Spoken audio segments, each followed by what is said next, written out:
Hi, my name's Sarah. I'm a mindset mastery coach and transformational hypnotherapist, and I'm an attachment style specialist. And in today's video, by popular demand, we're talking about what's going on inside the mind of the dismissive avoidant when they're actively leaving a relationship. Whether it's you initiated the breakup or they initiated the breakup, what is happening and why? So if you're new, welcome in. Please have a look around, like, share, and subscribe. I grow my channels organically. I always have. I really would appreciate the support. Even just dropping a comment goes a long way. And if you'd like a personal session with me, I offer one-on-one mindset mastery coaching as well as one-on-one individualized hypnotherapy coaching, or a blend of both. And you can reach out to me. There's actually a link below to book a 20-minute free discovery call. All right, so we're gonna hop right into the topic today, because this is really like fresh off the presses. It's just been at the forefront of my mind because so many of you have been emailing me, asking me about it, leaving comments about it.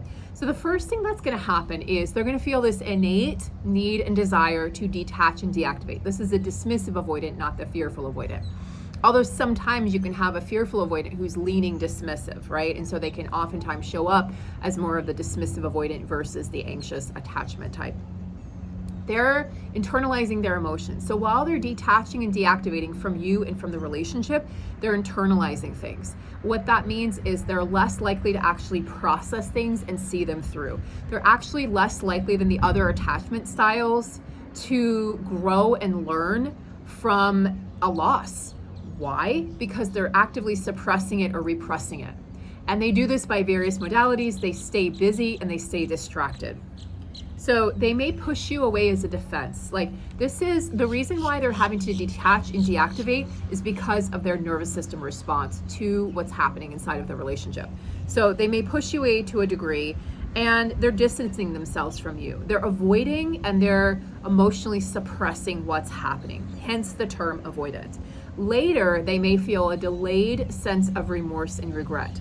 And people ask, are they coming back? Will they come back? The answer is, I don't know. And then the other response to that is, even if they do come back, if they haven't done their layered work, if they haven't actually peeled back the layers of the onion, if they haven't actually processed what happened, not just in your relationship, but within all previous relationships, then the question really should be, do you really want that person back? Do you want to repeat those toxic cycles, right? If they were toxic, and I'm guessing they probably were if you were dealing with a dismissive avoidant. Do you really want to repeat those cycles? Wouldn't you rather have them come back, not just because they have a moment of remorse or regret, but because they're actually actively doing their work? What an amazing thing that would be, right? If you had an avoidant who, by the way, can do their work and can become more secure and says, hey, I feel a lot of regret and remorse, but also, and I'm also doing my work, and I want to do some work, more work on myself, and I'm learning about attachment styles, and I'm learning why I do the things I do. That's when you want to give a green light or a yellow light forward, with some cautious optimism, right? So here's what they're telling themselves. And there's other things. This is just some of the things that came to mind for me. They're telling themselves that you're better off without them. They actually believe this. So-and-so is better off without me. I'm weighing them down. I'm holding them down. Where does this come from? Well, their defective wound, this wound of not enoughness, this wound of, you know what, we're incompatible. I can't give you what you need. What you'll see with a dismissive avoidant is so manipulative and it's so subtle, is that they will actually, if they're the ones breaking up with you, they will actually tell you how you feel. They will actually tell you, well, I mean, you're better off without me. And it's like, it gets you questioning and thinking. And after I looked back at the breakup of my marriage, when my husband was breaking up with me, so to speak, I went, oh my gosh, he planted these seeds in my head. And then over time, you hear them enough, you start to believe them. So they will actually make it they want you to think like it's your idea. That's also easier for them because then they can avoid responsibility or accountability for hurting you, right? So they think that you're better off without them, so they'll just leave you alone and disappear. That's oftentimes why you don't hear from a dismissive avoidant during what you're calling no contact. That doesn't really work with them because they're actually feeling a sense of relief and peace once you leave. And I know that's hard to hear, right? It's hard to hear that the person that you love, we're in a relationship with, whether short-term or long-term, suddenly feels relief and peace when you leave, and they actually feel distressed at the thought of talking to you. That's why they won't reach out. Their nervous system isn't allowing it. Remember, they're not processing this in a healthy way. So therefore, they don't have the opportunity to actually address things really head on from this healthy perspective that would send them down a road of actually healing and understanding why they've operated the way they have their entire life. They think that they'll just cause more pain to you if they reach out. So they convince themselves and you that you're better off without them. I'm telling you, they will convince you. I think that's one of the major flags if it's a DA versus an FA. The FA won't do this because they have an anxious side and they actually want you to come back after some period of time. The DA is like, you're better off without me, and I'm going to convince you of this, and I'll just cause you more pain. So I just need to be alone. I'm a lone wolf. I need to be alone. I should never have gotten married, etc., etc. So they think, they're not really thinking this, but ultimately what's at the core of this is I'm deeply flawed and I should just be alone. I'm deeply flawed, I'm deeply wounded, and I just need to be alone because I just hurt people. But that's not taking accountability, guys. Every insecure attachment style has this way of not actually taking accountability. Anxious attachers, they're actually codependent. They're actually choosing emotionally unavailable people because they're emotionally unavailable.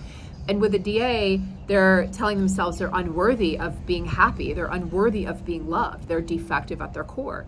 And by believing this, again, they're not allowing themselves to go through the process of actually facing the pain and healing it. And if you don't face your pain, you're doomed and destined to repeat it in different cycles with different people and so on and so forth. So know that next relationship won't be better than yours. They're not going to suddenly magically be a different person. That's impossible. We can only evolve if we actually do the work. They might tell themselves it was too good to be true anyway. Like it was always too good to be true. Mine, I'll give an example from my personal life. When we met, my husband said that by the sound of my voice, that he recognized who I was. He recognized me. He didn't even need to see me. By the end of it, when he was being pretty mean and when we were about to basically initiate the divorce process, he said to me, well, I thought you were my soulmate, but you're not. It was really callous, really cruel, and it really hurt. And I honestly think it was designed to do that. I do think sometimes they are it is intentional, right? Whether with any insecure attachment style, definitely an FA, even anxiously attached, it's definitely something that they're cognizantly aware of. I think he knew what he was saying in that moment. I think he intended to hurt me, and it was very hurtful. We're incompatible. That's my favorite one. We're just incompatible.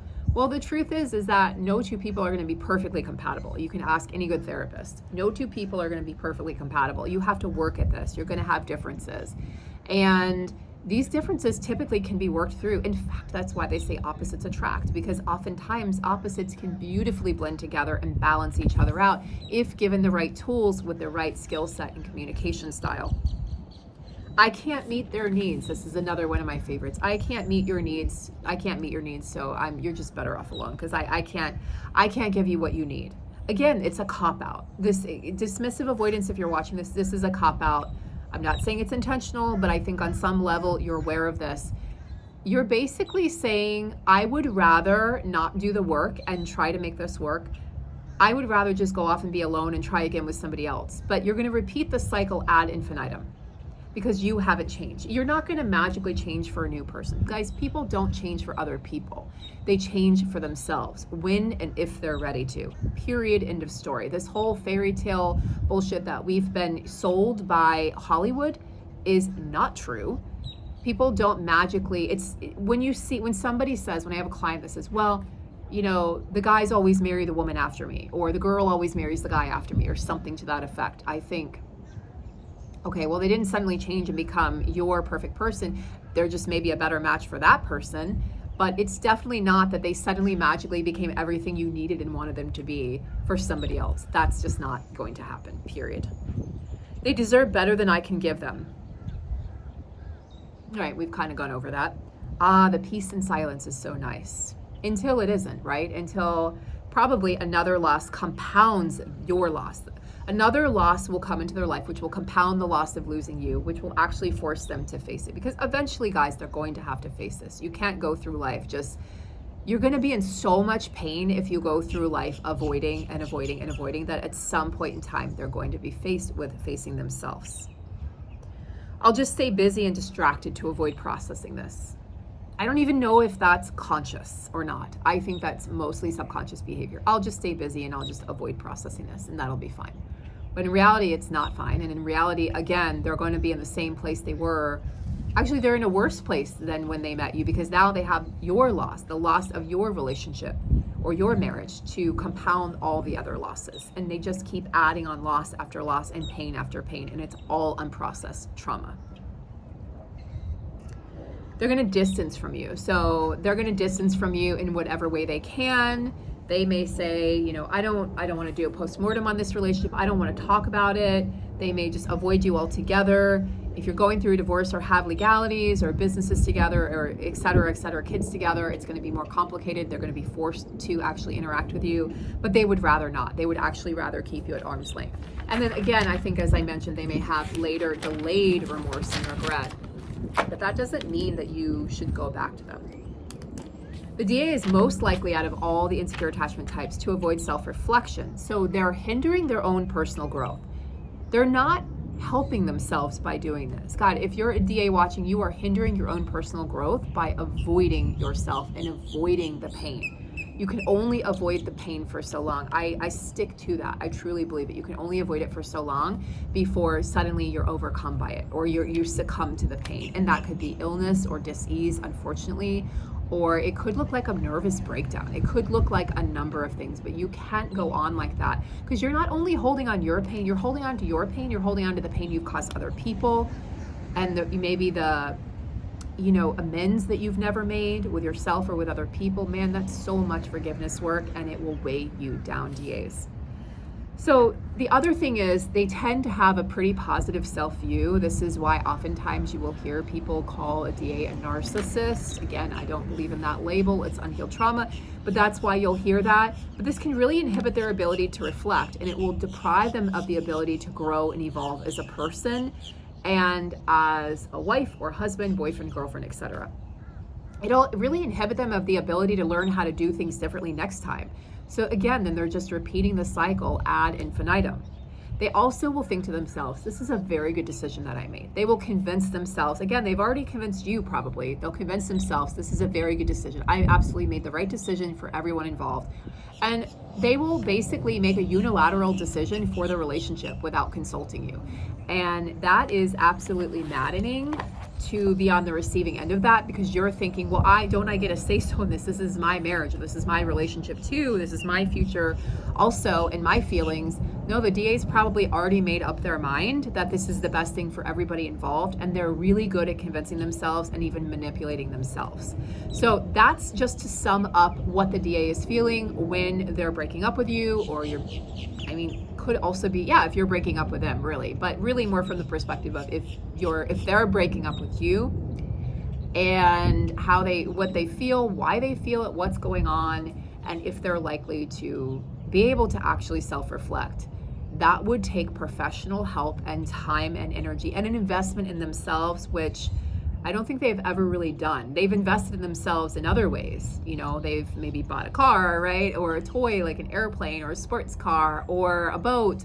They've probably have many degrees. They're usually very intelligent people. They're very intelligent, very logical, but less likely to be able to emotionally process life. So if this was helpful, guys, please drop a like, share, subscribe. And again, if you'd like to work with me, the information is below in the description box. And I do look forward to speaking with you. Have a beautiful day, guys. See you in the next one.